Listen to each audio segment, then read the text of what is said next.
पुराने समय में सिंगरायपुरम नाम का एक गांव था जो हरियाली और सुंदरता से भरा हुआ था। वहां एक प्रसिद्ध कुम्हार था रामू। उसने मिट्टी से बनाए दीपक और घड़े सुंदरता में अद्वितीय थे। उनके आकार और नजाकत ने सबका मन मोहा। उसके हाथों से बनी वस्तुओं की सुंदरता गांव से आगे आसपास के इलाकों में भी मशहूर हो गई थी।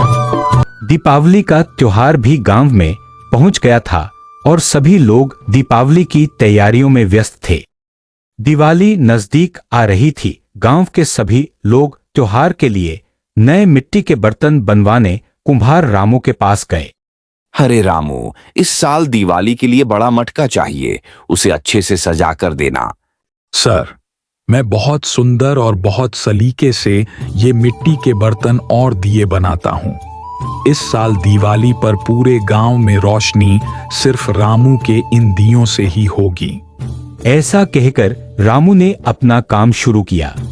उस दिन शाम तक रामू ने दीपावली के लिए जरूरी दिए और बर्तन बहुत सुंदर और सलीके से बनाकर तैयार कर लिए थे। उस शाम एक शहर का व्यापारी उस गांव के रास्ते से जा रहा था। उसने रामू के सुंदर मिट्टी के बर्तन और दीपक देखे और बहुत हैरान हो गया। अरे वाह, कितने सुंदर मिट्टी के दीपक हैं ये। अगर ये मेरे पास होते तो मैं शहर में इस दिवाली पर इन्हें बेचकर बहुत मुनाफा कमा लेता। इसे सुनते ही राम के मन में लालच धीरे धीरे बढ़ने लगा। अरे रामू, ये बर्तन और दिए मुझे दे दो, मैं तुम्हें बहुत सारे सिक्के दूंगा। कल तुम इन्हें शहर ले जाकर दे देना और अपने सिक्के ले लेना। वह बात सुनकर उस दिन शाम को रामू गहराई से सोचने लगा। गांव में बेचने पर हमें थोड़ा ही पैसा मिलेगा, लेकिन उस व्यापारी ने कहा था कि अगर इसे शहर में बेचो तो बहुत सारा पैसा कमा सकते हैं। इतना ही नहीं, इस गांव में हम सबसे बड़े अमीर बन सकते हैं। व्यापारी की बात भी सही ही लग रही थी। ऐसा सोचते हुए रामू मन ही मन विचार कर रहा था। रामू ने अपनी बैलगाड़ी तैयार की और उसमें अपने बनाए हुए मिट्टी के बर्तन और दिए सब रखकर शहर के लिए रवाना हो गया। अगले दिन सुबह होने लगी तभी गांव में रहने वाले सब लोग खुशी खुशी दिवाली मनाने लगे। दिवाली के पकवान बनाने और दिए जलाने के लिए गांव के सभी लोग बर्तन और दीपक खरीदने राम के पास गए। गांव वाले जब रामू के घर गए तो उन्होंने देखा कि रामू का घर खाली है। तभी उसी रास्ते से रामू के पड़ोसी वहां आए। सर, पता नहीं क्या हुआ, रामू अचानक अपनी बैलगाड़ी में सारे बर्तन और दिए लाद कर चला गया। राम ने जो किया उसे सोचकर गांव के सारे लोग बहुत दुखी हो गए। लालची रामू अपनी गाड़ी तेजी से चलाते हुए शहर की ओर निकल पड़ा। थोड़ी ही देर में तेज बारिश शुरू हो गई। बारिश की वजह से सड़क पर कीचड़ हो गया। अरे बाप रे, ये क्या, बारिश तो बहुत ज्यादा हो रही है। सड़क पर सब कीचड़ और गड्ढे हो गए हैं।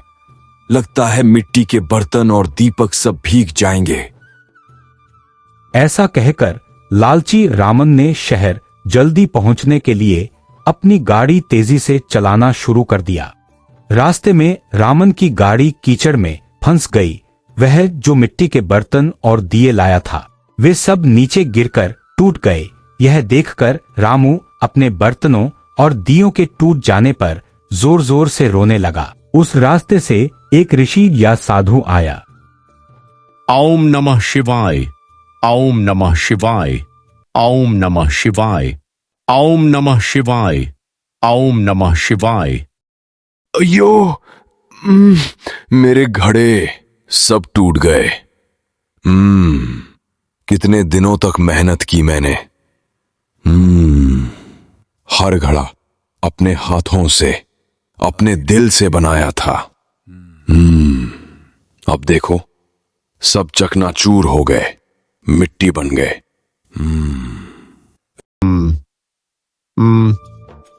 अरे ये क्या है? सुनसान जंगल में किसी के रोने की आवाज आ रही है। ऋषि धीरे धीरे उस रास्ते की ओर चले जहां से आवाज आ रही थी।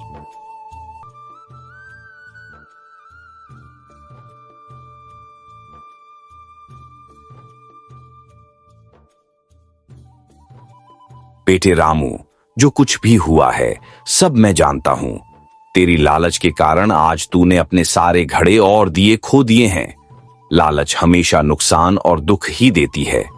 पर याद रख, गलती करने वाला दंड के लिए नहीं, सुधार के लिए जन्मा है। आज से तू अपने मन में कोई बुरा विचार न रख, अपने परिश्रम में सच्चाई मिलाकर काम कर। तब देख, धन और शांति स्वयं तेरे द्वार पर आकर खड़ी होंगी। यह सुनकर रामू ने अपनी गलती महसूस की और सुधरकर घर लौट आया।